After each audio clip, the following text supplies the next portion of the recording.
Hi, everyone. Welcome to another episode of the Perfect Blend podcast with yours truly. My name is Kay, aka Khalif, aka K Day. Y'all know me on the Perfect Blend podcast, but now we're trying something new.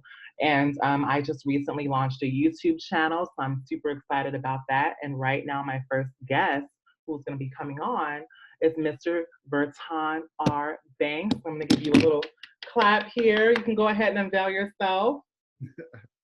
Hello. Hi, welcome Hi. to the show. Thank Welcome. you. Thank you. I'm glad to be here.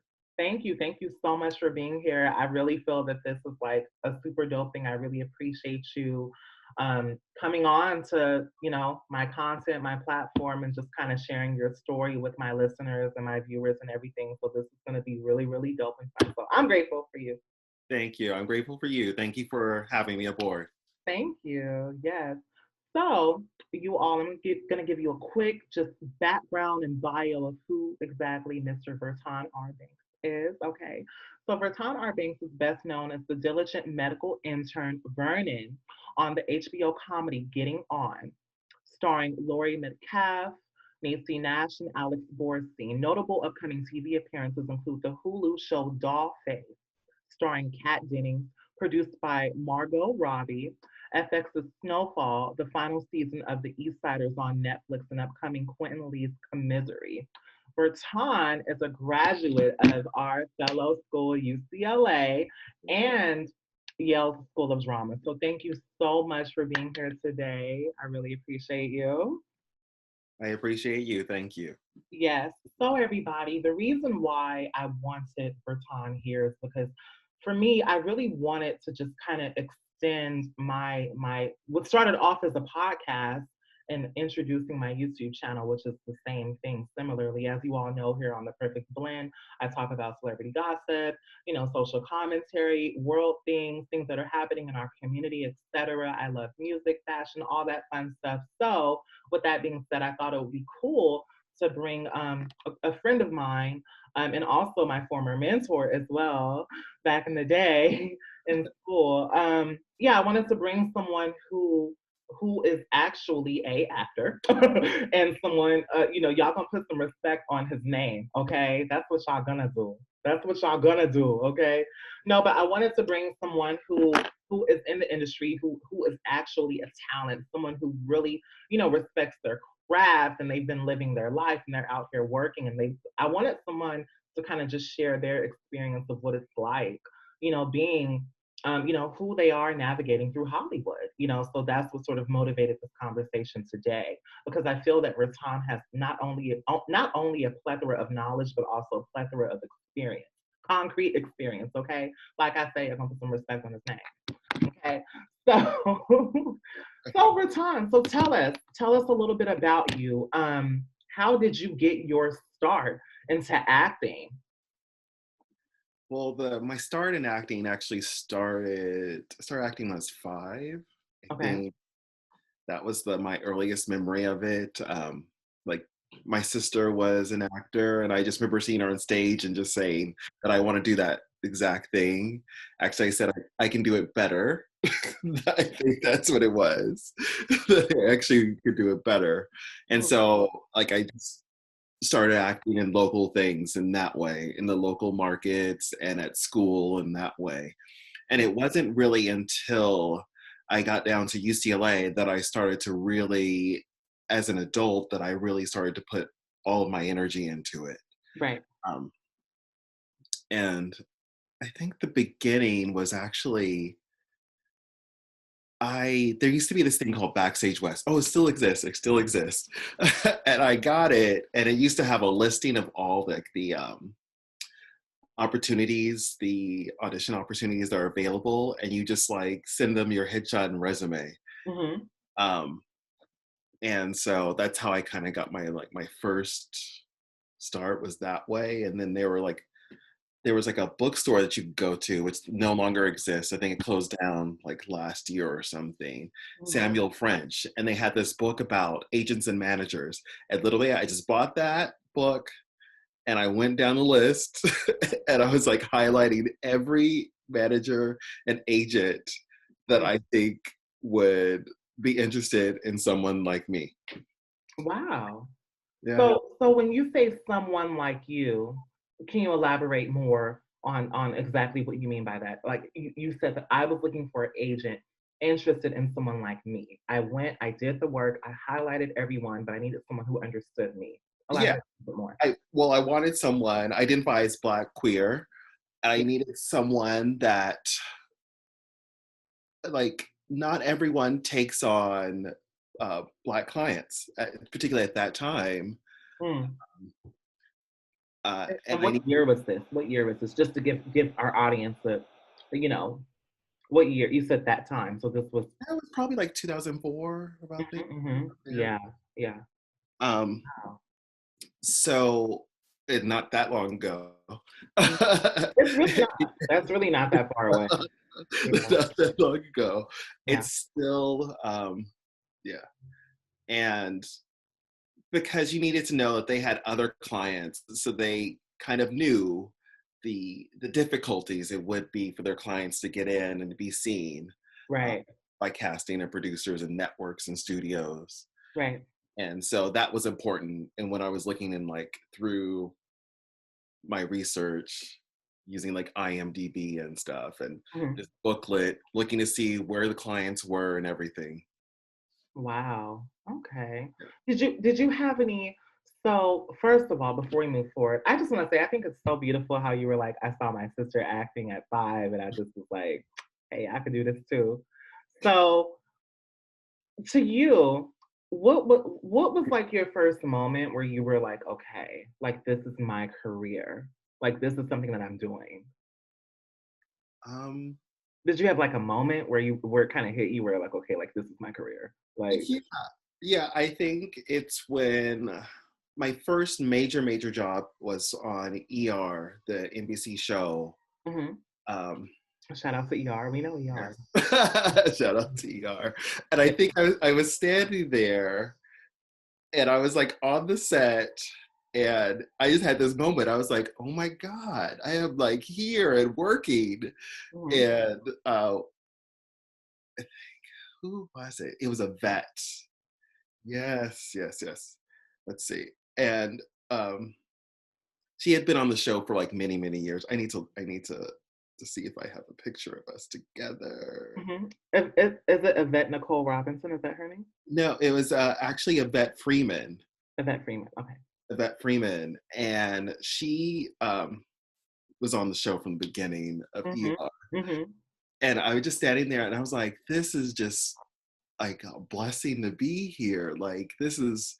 And she was like, "Yes, just take it all in." And then it was like that moment that it clicked for me because it never really seemed real and tangible until like that moment, standing there. And I had been a fan at the time. It was like 2005, and I had been a fan of the show for like it had already been on for like 10 years. Mhm. Mhm. Oh, no, it had been on for 12 years actually, because I was in season 12. Mhm.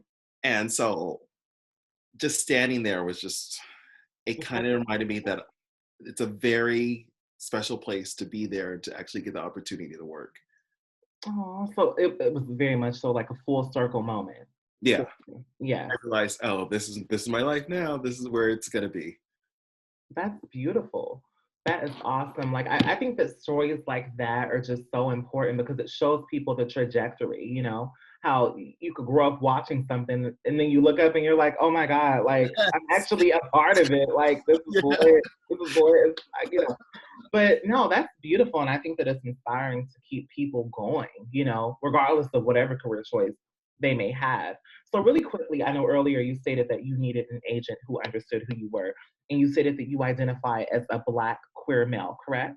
Yes. Okay. So with your identity and you all look, this is the women's studies coming out. It's a term called intersectionality, you guys, where you know that basically illustrates someone's entire identity, their race, their class, their gender, their background, their upbringing, etc. And it shows you the advantages and disadvantages that that person will probably experience throughout their life, right?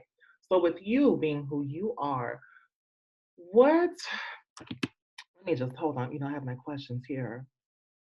moving around in the industry, moving around in the entertainment world as a Black queer person, did you ever go through like any microaggressions? Did you ever feel that like sometimes you probably didn't get a job?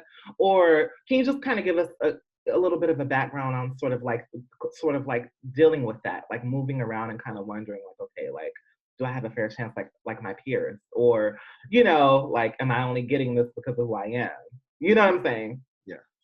I Yeah. think that there are people that will champion you in the industry, and there are people that will not. And there are definitely limitations. Like, because of my identity, did I not get things? Yes. I'm sure. I know that I definitely did. Right. And because, like, being a Black actor, you like they'll place like one Black actor, Right. but then if they put two in the show, then they consider it two or more becomes a Black show. That Wow. Yeah, that's like a thing that happens. Yeah. It's things are changing than what it used to be. And I've been fortunate where I've been on the show and not been um, the only Black actor on it. Hmm. Hmm. That has happened, um, because there's like this imaginary quota in their head that if they have more, then it kind of switches to this kind of like realm and they lose a part of their audience, which is completely not true. Right. Right. Completely not true. And in terms of your questions about microaggressions, yeah, I think the industry is that. It's an industry that is kind of based on an image of you. Hmm. Right. Well, they have that saying, image is everything, right? Yes. Hmm. Hmm. And so there's always like these slights and things. If you audition for a a role that they may have written as Black, there have been times when they've been like, can you sound more, and you're like, what? Can you sound like what? You, Oh, they're like, wow. they want to say Black, but like it comes out like more street or something. Of like what does that mean? What? Because I'm Right. pretty sure there's everyone speaks all sorts of different ways. There are lots Right. of us. We're not one monolith, Hmm. Hmm. but the industry kind of funnels it into that particular way. And like being queer and auditioning for roles that are gay man, then they'll be like, can you be Feminine. more Uh-huh. more? Yeah, Can you be more? Yeah. yeah, more. Mhm. You're like, I want you to fem it up. yeah. Yeah. And I'm like, there's a gamut of everyone and everyone's Right. experiences and things, and that's important. That representation is important, but Mhm. so there are like those levels, and then there's the immediate dismissals. Oh, he can't audition for this because they're Black and queer. This part is for like this particular person, which like we're actors, we can do it. And I'm classically trained, we Right. can do it. And so Right. there's this immediate kind of like stop, and it only happens for people that are generally like BIPOC people, Black, Indigenous, people of color. Right. That that's who it generally happens to. And they kind of step the limitations Hmm. Hmm. on that. Um, Right. but also, there's another side of me also, which is a part of, because I'm autistic, I identify as being on the autism spectrum, and it's a part Oh, of me. I never Yeah. knew that. Oh, well, Uh, let's talk about that. No, because when it comes to your identity, a lot of people forget. Do you feel that you being autistic is a disability? Do you feel that, or do you feel that it's just? I want to make sure that I'm being respectful, because what I'm saying is like a lot of people, they forget about individuals who have certain qualities or traits, or they might be disabled, or yeah. do you see what I'm saying? Right. Yeah. So I don't know how you feel about that. I'm so sorry. I hope I'm not saying the wrong No, thing no, here. no. But It's very interesting because I feel that it has always been an asset for me mhm, because it's such a part of me. Like I can't differentiate, I can't remove it. it's like black, queer, autistic. Those are all Wow. they're me. They're all those things make up me, and Right. it's something that I would never ever want to remove. Right. It's Do you feel that that has also played a part with you, like, working and things like that? Or do you feel that, like, people are not understanding per se, or do you see what I'm saying? yes, I learned to work with it and Hmm. how to use it to my advantage. So I make it know, for you. yeah, Make it yes, for you, yeah. I know sometimes that it comes off a little bit. It's not for everyone, like sometimes, and it kind of works into my acting sometimes in different ways. It's not for everyone, but Mhm. then everyone's not gonna like you anyway. So Right. Well, we who's love you here on The Perfect Blend, okay? So thank F what the naysayers say, you. Yeah. okay? No, but that's really important because I think that a lot of people also forget about individuals who are along the spectrum as well, as far as autism, et cetera, and have certain, um, I don't want to call it a disability. That's not what I want to call it. Can you correct me? Can you give us the proper, have certain, I'm not as I don't want to call it that because you're not, that's what I'm like, let me like, what you call, look, I'm just saying, it's not that, you know what I'm saying? yes. So It is have certain traits. atypical. Yes, Someone's that is atypical. yes, yes, yes. Yes, someone that is atypical, yes, thank you. So, Yeah, so with that also being a part of who you are, um, what are your thoughts on typecasting? Do you ever feel that throughout your career that there have been times where you haven't been given the ability to really grow outside of certain roles? Or you see what I'm saying? What's your thoughts on typecasting?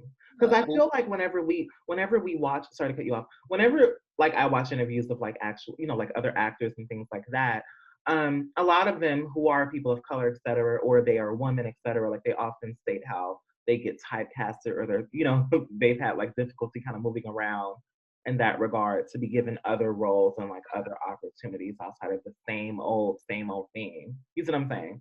yes, yes, I do believe that this industry is built on typecast. There's a leading man, leading woman, and Mm, then everyone else is like supporting. And so there's always everyone gets put into different categories. mhm, mhm. And um, for Black actors, we're often just put into a particular best friend category.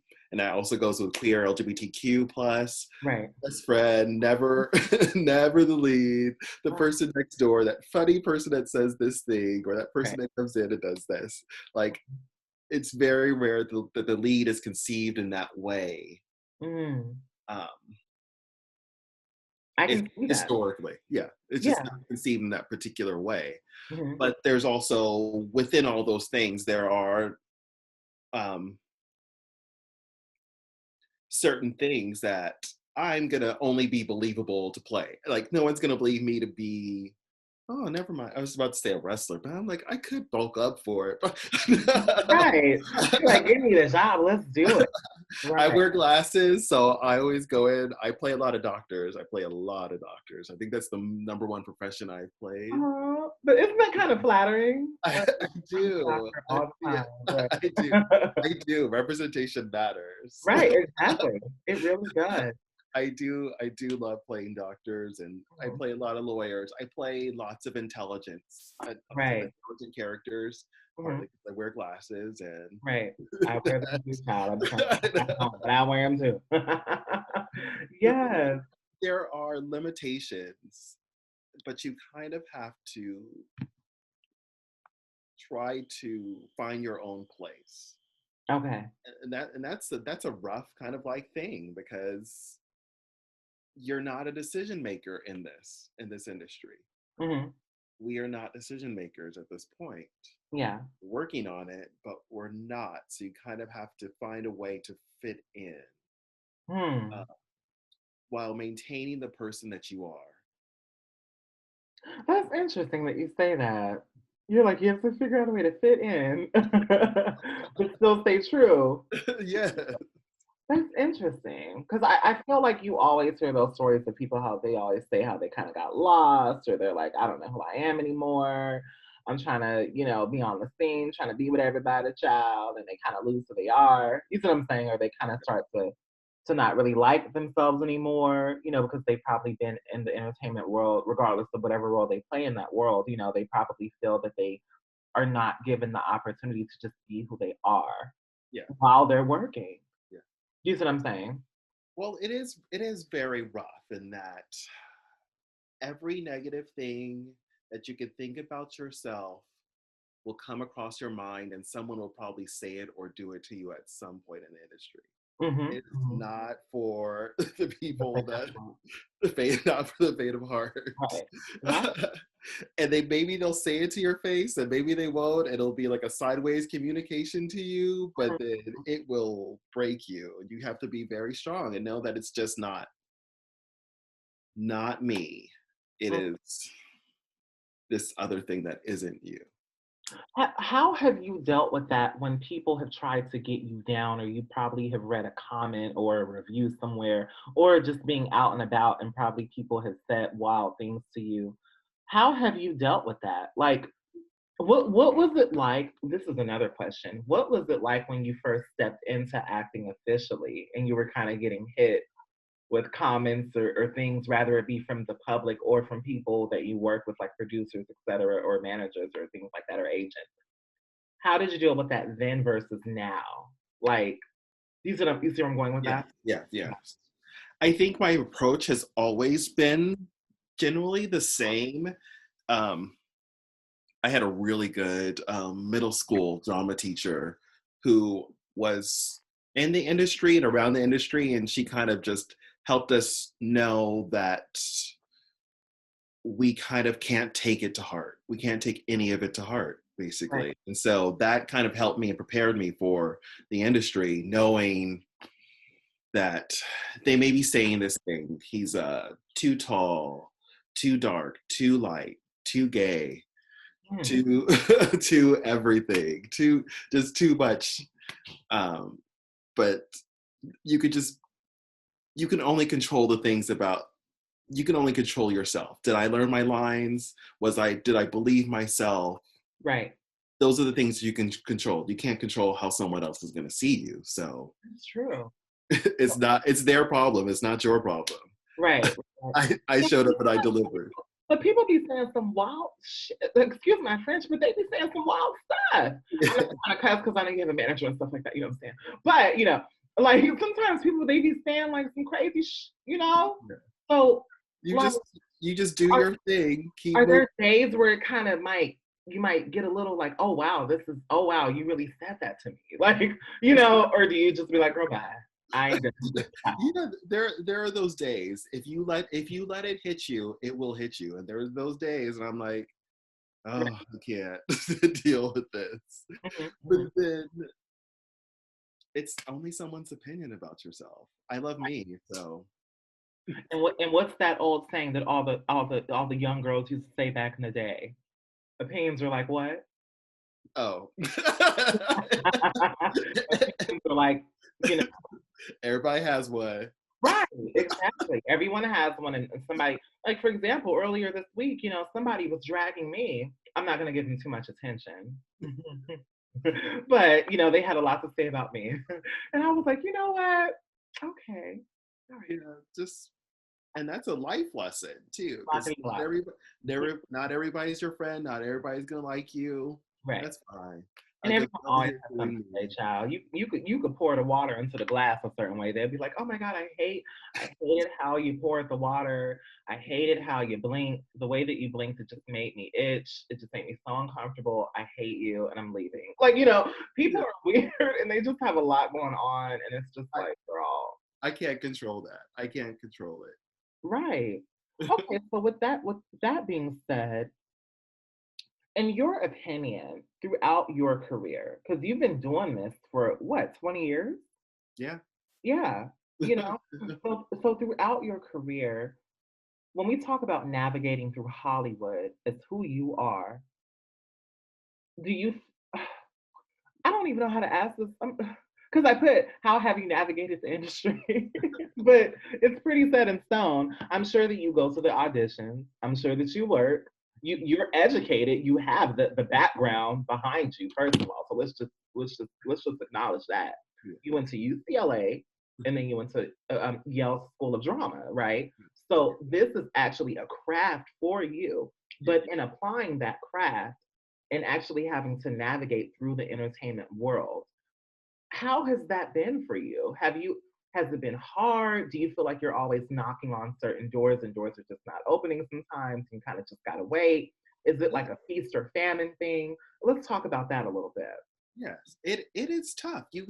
This is an acting job is something that people do for their whole lives, and it is tough the whole time and never gets easier. That's what I always wanted to tell people, that it never gets easier, because I have friends that have won Oscars, have won Emmys, Tonys, Mhm. and they will still ask me for a referral to someone else so that they can get another job. Wow. And I'm like, okay, you have all these things, all these awards and accolades and stuff, yet I Mhm. still have to do an introduction to this other person that I know so Mhm. that you can get another job to work. Wow. And I think that happened the first time that happened for me, and I was like, it kind of depressed me. I went, wow, oh my God, this person, this person is nominated for an Oscar and they're asking You're me. like, they're asking me, but you're on the map, girl. You're like, we do this to get the Oscar. Why are you coming to me, child? Right, right. That's the way this industry kind of is, because yesterday you could have been this amazing person, but then right now it's moved on to someone else. Right. And people forget about what you've done. Yeah, The industry is very much so, what have you done for me lately? yeah. What are Yeah. you So doing it's now? like, girl, What's happening? What's going on? and it's getting worse with social media. Uh, The young girls now, they're like, if you don't have X amount of this or X amount of that, we're not paying attention, girl. You're irrelevant. You know what I'm saying? That's how people act. And honestly, I think it's getting worse, yeah, to where people kind of don't respect individuals who do it genuinely for the craft, whatever said craft is. You see what I'm saying? yeah. And Wow. which I'm so different than that. Like, one of the great things about what I do is that, and I think about it every time I work, I get to, like you were saying, I get to work with people that I've watched my whole life on TV, Hmm. in films and in movies, that shaped my life and how I view the world and everything. And I watched them my whole life. And then I'm in a scene with them. We're peers. We're like, right? That's like, that, I had told that to like, that's like some real like manifesting, I know. that's like but you actually did the work to get to where you are. So, Oh, I just want, audience or whatever, when you're out there watching this, I think that Verton is a prime example of doing the work. You have to have the footwork behind it to get to where you want to be. You see what I'm saying? well, Because I'm sorry. it's that thing that I grew up with parents and grandparents that always put in me that we have to work twice as hard to get half as much. Mhm. But And, then when you slap the queer identity in there and and also then the autism in there, the so work we work like 8 times harder. 8 times as Right. hard People, to get when people see people like us, they're like, I don't yeah, want her here. yeah, Who is that? That's how people are. Like literally. yeah. You see it in entertainment, you see it in academia, you see it in the medical field, child, you see it in all of it. It's just, I think that a lot of people don't really talk about the how people treat people like us. Yeah. Like that. It immediately sets something into people's minds Hmm. in some particular direction, and you Right. kind of have to like course correct them to Hmm. like just to get them to treat you like a human. Yeah. And you Yeah. have to pull them from over here to get to over here where you are. And I'm Hmm. like, that's a lot of work to do that. But um, something also that happened, I realized, because I kind of had an epiphany in the middle of everything and auditioning for everything about being prepared and and excelling and everything, is that they don't really take you seriously if you're a black actor. It may be changing now, unless you are well trained. They Hmm. because there's something about the training that validated something in their heads. Like a certain like an elite is kind of thing Yeah. where it's like, okay, like, oh, you walked out of Yale or you walked out of this, you walked out of AFI. You see what I'm saying? Like, you know what I mean? Or like Yeah. that kind of, yeah, yeah. And kind of validates in people's minds. But I'm like, but I feel like I'm the same actor that was before that. Well, but you know how people in this world are. They're like, you got to be vetted. You have to be vetted to kind of get people to even. Yeah. You got to be vetted to get people to even pick up the phone and respond to an email. You know. Yeah. But I will see God.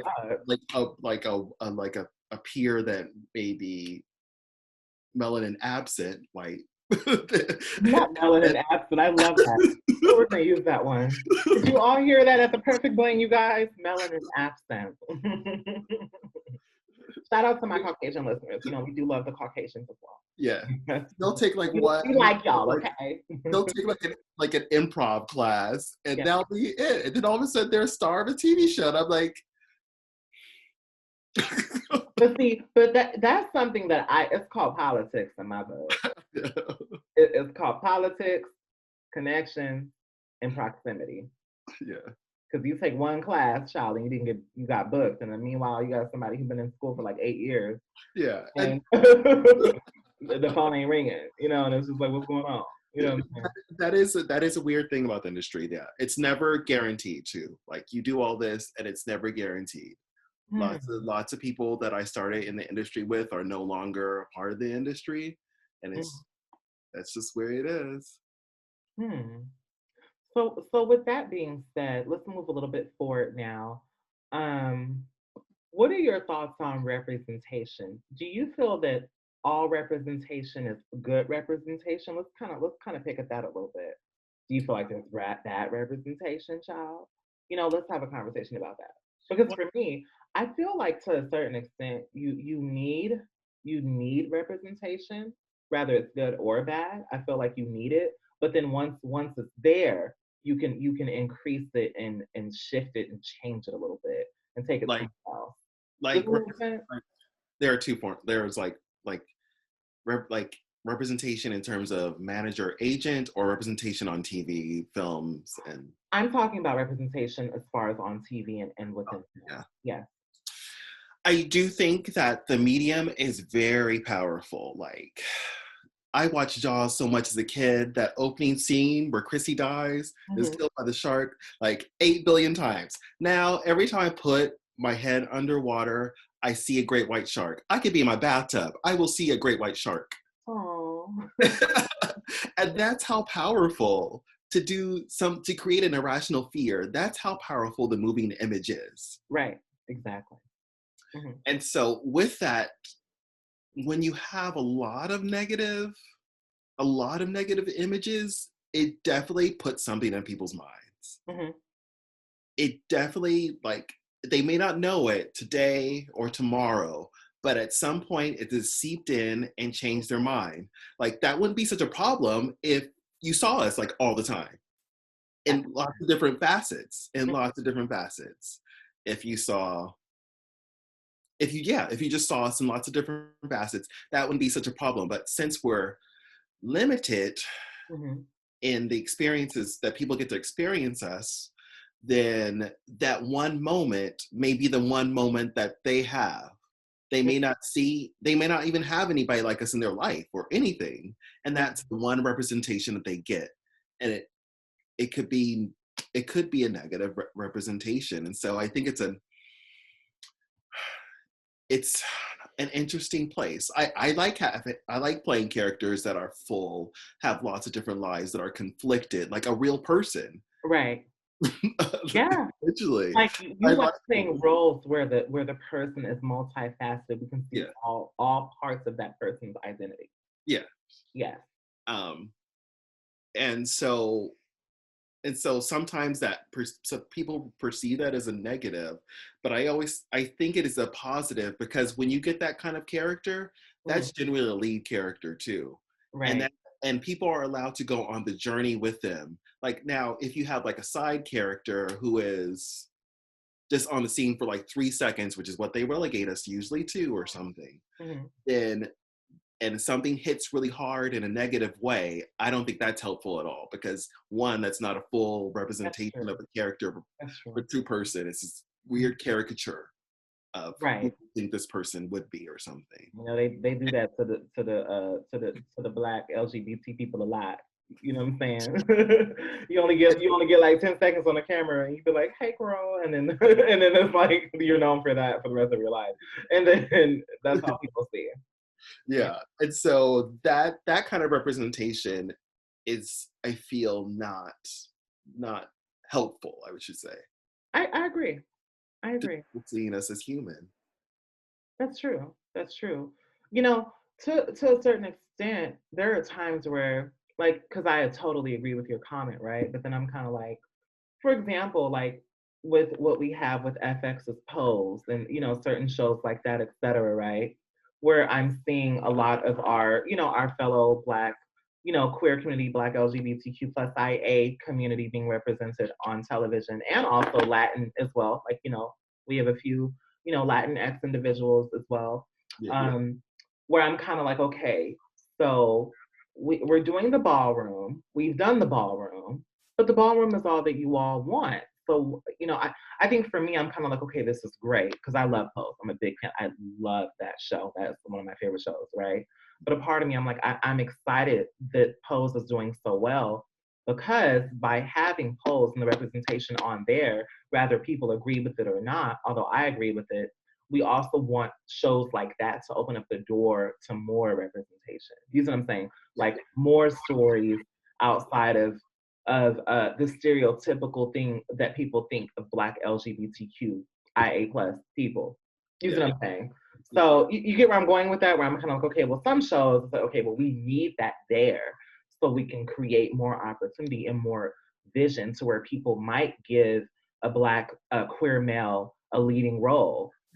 For example, the movie, you saw Moonlight, right? Yes, yes. Oh, that I was a love good movie. It was so I love good.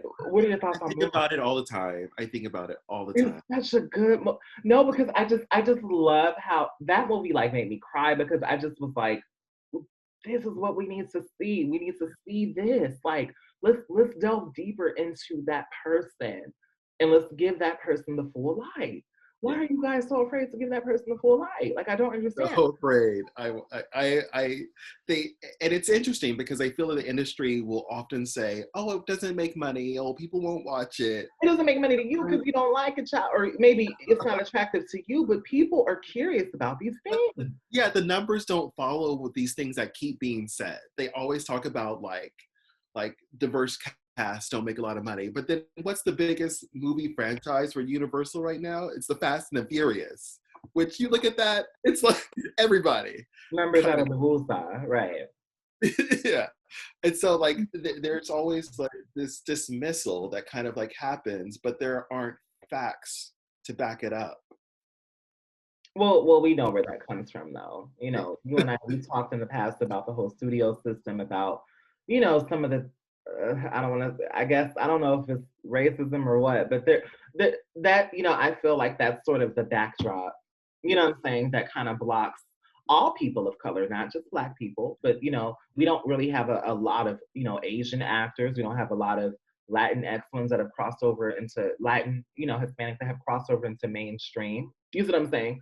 Things like that where you only see like one or two who are kind of here and then they kind of vanish away, and it's kind of like, I also wanted to speak about the importance of pose. Like it and it's a very starts important show. yeah, it starts in the ballroom, but I think with Steven and with Ryan, Steven Canal, And and Janet Mock. Murphy, Stephen, UCLA Bruin. And Janet Mock too. And Janet Mock Yes, too. the Janet Gotta give Mock. my girl Janet Mock, yeah. Yes. Mhm. um, I think there's something very smart about that, and because it allows people to see full characters, full people experiencing life in lots of different ways. And the representation is pretty wide on the show, It is, and yeah. it also, and I think with people branching off, like Angelica Ross branching off into American Horror Story, I think that's amazing because Mm. Shout that's out to Angelica. We love Angelica here at the we Perfect Blend. love Angelica. We love Angelica. You get a Yes Queen Award. Okay, I do something called the Yes Queen Award on my podcast so we're gonna bring that to the YouTube channel. Angelica, you get a Yes Queen Award. Yes. That's where I just kind of highlight. Yes, like you get a Yes Queen Award. That's where I kind of highlight, women in the community, rather they're cis or trans, any woman that I feel is like really out here, or femme that I feel is really out here, kind of killing the game. You know what I'm saying? So shout out to Angelica. She's doing. I feel like she's one of the ones, in my opinion, who just like worked her tail off to get Yeah. where she is, and it's just so beautiful to see her like come into herself. I just love it. I feel like I don't even know her personally, but I feel like I do. I'm like, girl, we've been riding with you since 2007, 2008, girl, back in the day on Twitter. Okay, you know what I'm saying? So, but yeah. But yeah, I agree. I want to clear up what I said earlier. I wasn't trying to say that clothes is not enough. It is, but I'm just saying, it's a great show because it opens the door for more. Although there is already so much there on that particular show, right? But for me, I don't want it to stop there. No, I want it gotta to keep keep going. going. Gotta, That's only the. You know what I'm saying? So I think that's sort of where I'm at. You know, yeah, yeah. definitely gotta This is keep one of the going. best shows that I've ever watched in my life. Like literally, like. It's amazing. It's Yeah. amazing. So let's move on to our next question here. I know we're wrapping up very soon. You said I was gonna ask you what type of roles do you often play, but you said you often play doctor roles. Are there any other roles that you play like I'm sorry, that you typically play all the time or like other Yeah, ones? I can handle technical language, so Mm-hmm. scientists, doctors, all those kind Mm-hmm. of like things. Um, yeah, I go in for a lot. Um, I'm cisgender, so I go in for a lot. I tend to go in for a lot of straight roles too. A lot of the doctor stuff that I go in for, but I change them to be queer. Like, Oh wow. I love that. yeah, just just because I decide, because if it's not written in the script any specific way, my default is queer. Mm-hmm, mm-hmm. And I think my part on Dollface is one of those kind of like parts that wasn't written as queer, gay, and I definitely made like his backstory and everything. It's definitely gay, Mm-hmm, mm-hmm. I love but that. Agent wasn't that way, Mm-hmm, mm-hmm. and I think that's something that LGBTQ plus QIA actors bring to the table. Really, it's Right. like um, you can decide to make this, and either they'll go with it or they won't. Mm. But hopefully they go with it, and it broadens their perspective of who it is. Because on the show, I'm essentially Kat Denning's landlord. Mhm, mhm. I love And that. she lives in the guest house that my grandmother used to live in on the show, which is another interesting thing because I had never experienced having a character that had an idea of a family life. Right. That's And true. that's a very big kind of like component. Right. Because usually like a Black or queer character or the combination of both, you don't hear anything about their family, Right. anything about husbands, Mm. girlfriends, boyfriends, any, Personal any stuff. Yeah. Mm. siblings, anything. You never hear about any of this stuff in any of Right. these parts. And to That's have that, true. I was like, oh, Mhm. yeah. You know what's so interesting as you say that? It makes me think about the show Insecure with Issa Rae. In Issa's brother, her brother, he's gay. And Yeah. I loved sort of having his placement on the show as a black gay man on the show. and just kind of like I can't wait till the next season because I feel like this season they actually kind of incorporated him a little bit more.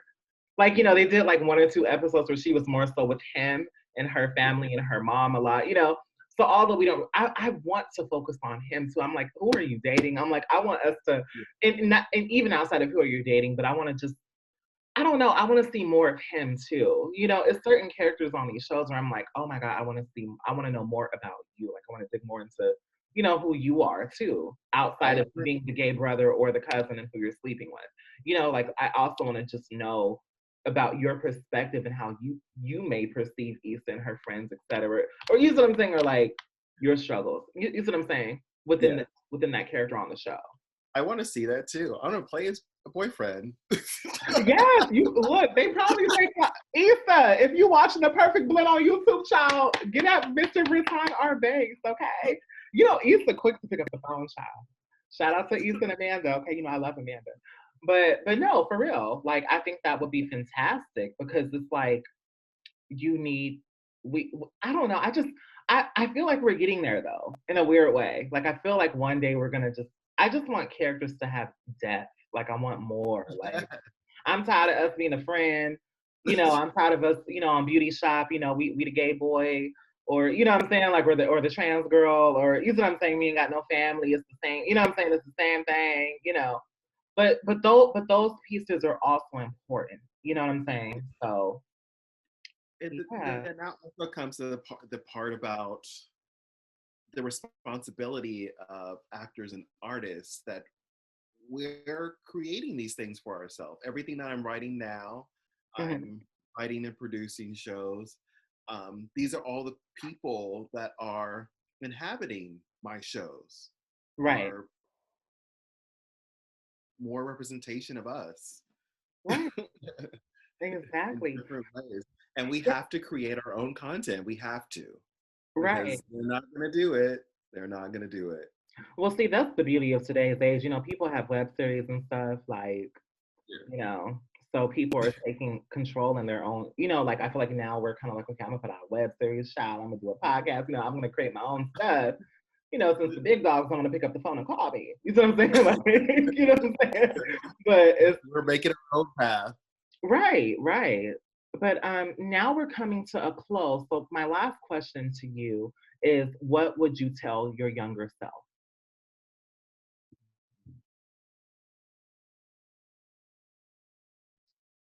I think to not be so afraid of the world. I think there was a part of me growing up, I was afraid that if people saw me, they would never like me. Mm. Um, Oh, that's cute. which is completely not true, because it is when people see me, see my everything, my vulnerability, my love, my hate, all those things, when they see my totality of myself, that's when they really love me. Oh, So I think that's something I would just tell my younger self. This is not worry about and hiding any portion of yourself. I love that. That was so heartfelt. Oh my God. Thank you. No, because I feel like I relate to that too. I think that the world kind of is so hard on us, and it's like when you're young, you're kind of like so deathly afraid because it's like, oh my God, like my life is gonna be crazy. Like they don't Yeah. like people like me. You get me? So it's like when you put yourself out to the public, is that can kind of be a thing that you struggle with as you're growing up, where you're kind of, you think to yourself like, oh, I might not ever, be Yeah. accepted, or I might not ever be liked, or I might not ever be embraced. You see what I'm saying? Yeah. So we appreciate you saying that. I'm gonna give you a Yes King award too. Yes King. Thank you. Yeah. Thank you. Yes, no, but with that being said, thank you so much for coming on to the Perfect Blend and just helping contribute to to what I'm doing as well, and sharing your story and your life and your opinion, with everyone about, your career and just how it is being a Black queer male in the industry, and just offering your take on that. So I really appreciate that. And I'm sure that the listeners and the audience and hopefully the viewers will appreciate that as well. And yeah, thank you for Thank being you. here. I'm Thank so you. honored to And have you. congratulations to you on Thank graduating you. from UCLA. Thank you, I'm Ew. so I'm proud of jealous. you. Thank you so much. I appreciate that. It's been a long time coming, but I sincerely appreciate that so much. And I know back in the day you were my mentor. I was like, oh, I need help. Da, da, da, da. Back And when I was my little PR back in the day, child, I was like, how do I do this? How do I do that? I'm But rooting for you all the time. oh, thank you. I'm rooting for you too, my love. Thank you so much. And hopefully you want to come back in the future if you want to come and kick it with your girl or Yeah. do a part two. You see what I'm saying? The invite is always there. You always have a seat here because, I already gave you a Yes King award, Yeah. you know? So you are more than welcome to be here. And I hope that you really enjoyed spending time today and sharing with me here. So, Thank yeah. you. Alrighty, y'all. Well, we're gonna check out. Thank you so much for tuning into the Perfect Blend, my YouTube channel, and thank you for just rather you're watching this via video on YouTube or audio, listening to it via audio on the podcast. Remember that the Perfect Blend podcast is available on Apple Podcasts, Spotify, Stitcher, Overcast, Google Podcasts, etc., and also Radio Republic. Thank you so much for tuning in. Also on Apple Podcasts, please leave me a review and a rating. And if you're watching on YouTube, make sure to like, share, comment. I'm a newbie to this, so go easy on me. Don't be saying no crazy stuff in the comments or you will get blocked. Okay, I don't have time for that. Don't be disrespectful to me or Verton, okay? We don't have time for that, okay, you guys? But all in all, this is all love, and I appreciate all of you for supporting this platform and coming today. So thank you all, and we're all going to check out. Bye.